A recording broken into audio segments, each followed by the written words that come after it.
नमस्कार दोस्तों। सावन महीने के इस पावन अवसर पर हम सुनते हैं एक पावन कथा जिसके सुनने से हमें पुण्य का लाभ होता है। मेरी आपसे एक ही विनंती है कि कृपया ये छोटी सी कथा पूरी होने तक कोई भी यह कथा अधूरी छोड़कर न जाए। तो चलो शुरू करते हैं आज के इस पौराणिक कथा को।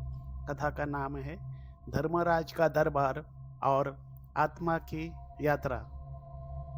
घना अंधेरा, ठंडी हवाएं और अनजाना भय, यही सब महसूस कर रहा था विक्रम, जो अभी अभी इस संसार से विदा हुआ था।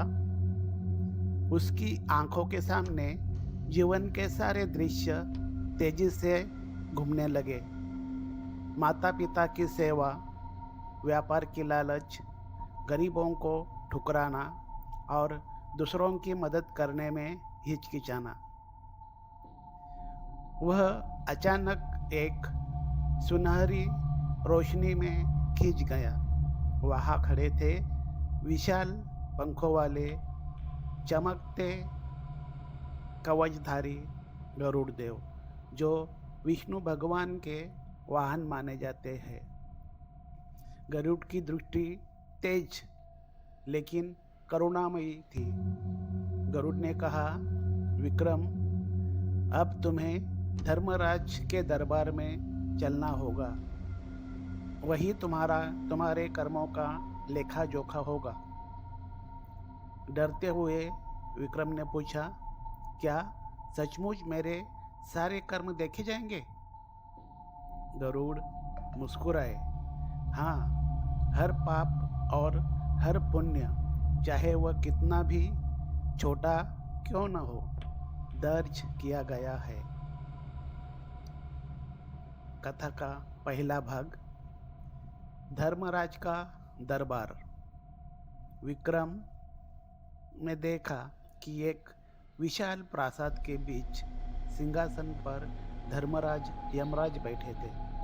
उनके हाथ में दंड और सामने रखा था एक स्वर्ण पत्र जिसमें विक्रम का जीवन लिखा था।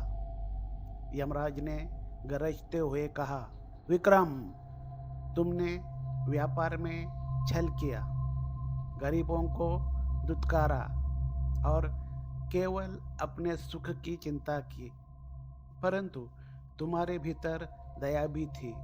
तुमने अपनी वृद्ध माँ की सेवा की, मंदिर में दीप जलाए और कभी कभी भूखे को भोजन भी दिया।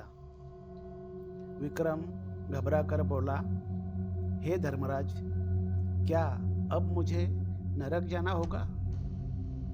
यात्रा पाप और पुण्य की यह कथा का दूसरा भाग है।